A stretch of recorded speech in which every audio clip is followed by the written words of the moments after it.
아니면은 대통령 속이 안 좋으신지 트림을 여러 번 합니다. 아니 진짜 그 중에 몇 개만 잘라서 거슬려가지고 계속 잠깐 봅시다. 그거 잘라놨어요. 꿈이 아니라고 하겠습니다.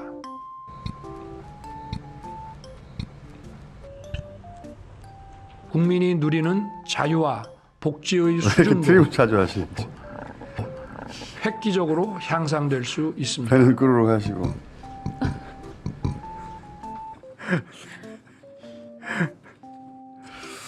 술을 많이 드셨는지 위산 문제가 생겼는지 저 소리만 계속 저는 들리던데 잘못한 게 없어요. 설명이 부족했다는 겁니다. 초를 치며 보도하는 MBC 같은 데를 때려잡겠다. 나 말한 얘기 아닙니까? 이게 유일한 사과예요. 아내의 현명치 못한 처사로 유일한 사과인데 지난 정부 때 도이치다 수사했다. 그때 검찰총장이 본인입니다. 바뀐 게 하나도 없잖아요. 수사를 못 믿게 만든 게 바로 대통령 본인이에요. 해상면 특검도 거부. 짜고 치는 고스톱도 너무 훌직해 한다. 사회 보는 사람 앞에 문건들이 있잖아요. 내일경제 우재윤 기자님. 하여간 짜고 치면은 대통령이 답이라도 쌈박하게 잘하면 좋잖아요. 역사가 어떻게 걸림돌입니까? 그 대담 그리고 기자회견 다 봤죠. 저는 그 첫 장면 제가 웬만하면 처음부터 끝까지 다 보는데 어제는 보다 정말 야 했던 얘기 또 하고 해서 제가 중간에 꺼버렸거든요. 그래놓고 내용은 또 아무것도 새로운 게 없어요. 어제 20분 동안 한 말 제가 다 들어보고 요약한 겁니다. 국민 여러분, 앞으로 3년 국민의 삶 속으로 더 깊숙이 들어가겠습니다. 국회에도 당부 말씀을 드립니다. 정쟁을 멈추고 민생을 위해 정부와 여야가 함께 일하라는 것이 민심이라고 생각합니다. 우리 경제를 다시 도약시키고 외교의 새 길을 열기 위해 이 중요한 시간을 놓쳐서는 안 됩니다. 정작 할 일을 뒤로 밀어놓은 채 진영 간 갈등을 키우는 정치가 계속되면 이것이 바로 민주주의의 위기입니다. 감사합니다. 야당이 하고 싶은 대로 하면 그게 민주주의 위기라는 거예요. 그게 핵심입니다. 야당이 자기 마음대로 하지 마라. 협치해라. 저게 핵심이에요. 야당 그러면 안 된다. 그 외에는 들을 게 하나도 없습니다. 저기 이제 본심인데 걱정되는 거죠. 그리고 나서 이제 기자들을 만났는데 새로운 게 하나도 없다 보니까 내용이 안 들어오니까 다른 것만 들어오는 겁니다. 저 벅스 같은 거나 아니면은 대통령 속이 안 좋으신지 트림을 여러 번 합니다.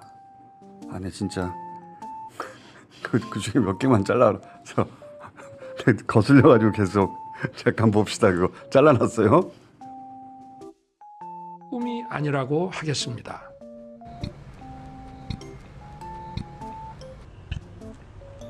국민이 누리는 자유와 복지의 수준도 트림을 자주 하시는지 획기적으로 향상될 수 있습니다. 배는 끄르륵 하시고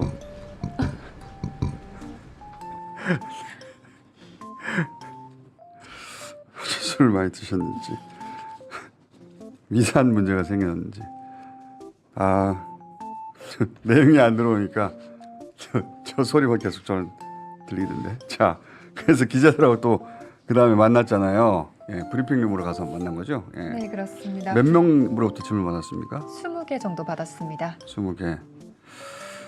자, 이거 보다가 제가 꺼버렸는데 하도 하나만 하는 소리만 해가지고 우선 총선 패배. 그 질문을 처음 받았어요. 총선 패배의 원인이 무엇인지 어떤 부분에서 변화를 추구하려고 하시는지 국민들에게 좀 설명해드리고 소통하는 것이 많이 부족했다 이렇게 생각을 하고 있습니다. 이 언론과의 소통을 더 자주 갖고 언론을 통해서 또 국민들께 설명하고 계속 제가 얘기했잖아요. 잘못한 게 없어요.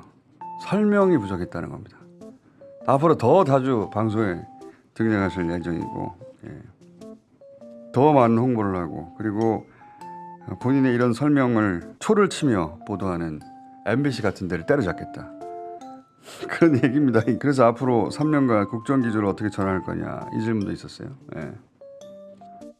남은 3년간 국정 기조를 전환하실 생각이 있는지. 고쳐야 될 것들을 더 세심하게 가려서 고칠 것은 고치고 또 일관성을 지킬 것은 지키고 이렇게 하겠습니다. 이제 하나만 한 얘기 아닙니까? 계속 하나만 한 이야기. 대통령 부인에 대한 질문이 있었죠. 예.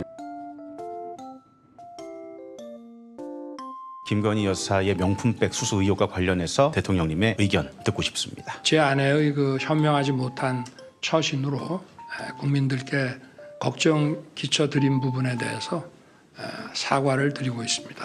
검찰 수사에 대해서 공정하고 엄정하게 잘 할 것이라고 저는 생각하고 있습니다. 도이친이 하는 이런 그 사건에 대한 특검 문제도 지난 정부 한 2년 반 정도 사실상은 저를 타겟으로 해서 검찰에서 뭐 특수부까지 동원해서 정말 뭐 치열하게 수사를 했습니다. 특검에 대해서는 또 하자는 것은 정치 이런 공세, 정치 행위 아니냐. 대통령 부인 특검 안 하겠다는 거고. 예.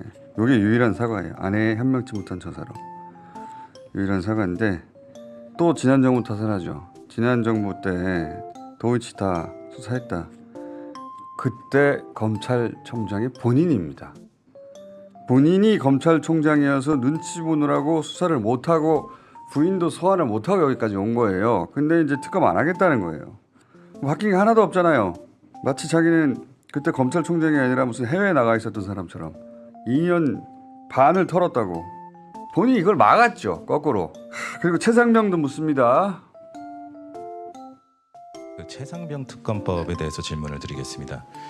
진행 중인 이런 수사와 사법 절차를 일단 좀 지켜보고 또 수사 관계자들의 그런 어떤 마음가짐과 자세를 우리가 일단은 좀 믿고 더 지켜보는 것이 저는 옳다고 생각합니다. 수사를 못 믿게 만든 게 바로 대통령 본인이에요. 예. 최상병 특검도 거부. 예. 사실 이 기자들 질문도 너무 엉터리거든요. 이 김건희 명품백 수수 물어볼 거면 검찰이 소환하면 갈 거냐고. 아주 어려운 질문도 아니잖아요. 그런 거 물어봐야 돼요. 특검 반대하는 사람이 범인이라면서요. 이런 거 물어봐야 돼요. 뭐 질문 자체도 두리뭉실하고 답변을 하나만 한 얘기 계속 반복하고 짜고 치는 고스톱도 너무 후지게 한다. 원래 무제한이라고 했잖아요. 그러면 그 기자들을 훑어보면서 지목하고 손든 사람 중에 자연스럽게 이루어지는 게 아니고 정해져 있어 보니까 어제 그 정해져 있다는 걸 눈치채게 하는 여러 장면이 있었는데 지금 브리핑룸에서 사회를 보는데 사회 보는 사람 앞에 문건들이 있잖아요. 매일경제 우재윤 기자님. 근데 보시면 저기 기자들 안녕하세요. 명단이 이렇게 있잖아요. 반도체 경기 회복에 힘입었다는 분석들이 나옵니다. 자, 다시 보여주세요. 매일경제 우재윤 기자님. 저 두 번째 있는 사진하고 안녕하세요. 매일경제신문 우재윤입니다. 반도체 경기 저분하고 회복에 힘입었다는 일치하는 분석들이 겁니다. 예. 하여간 짜고 치면은 대통령이 답이라도 쌈박하게 잘하면 좋잖아요. 하나만 한 얘기 진짜 들을 게 하나도 없어요. 일본과 관계 질문이 있었어요. 강제징용 문제에 대해서 미국도 완전히 해결을 하지 않은 상황일 것 같은데 과거사가 걸림돌이 될 수는 있습니다만은 어떤 확고한 목표 지향성을 가지고 또 인내할 거는 인내해 가면서 가야 할 방향을 걸어가야 된다고 생각합니다. 그리고 저와 기시다 총리는 서로에 대해서 이제 충분히 신뢰하고 서로가 잘 알고 있는 상황이라고 말씀드리겠습니다. 역사가 어떻게 걸림돌입니까? 이거 준비해서 한 답변인데 우리 역사가 어떻게 걸림돌이에요? 아, 그냥 하던 대로 한다는 소리구나. 변하는 게 아무것도 없구나. 그리고 대통령 속이 좀 안 좋다. 속이 좀 안 좋으신 것 같아요. 주치 있을 텐데 그 대목은 좀 걱정이 됩니다.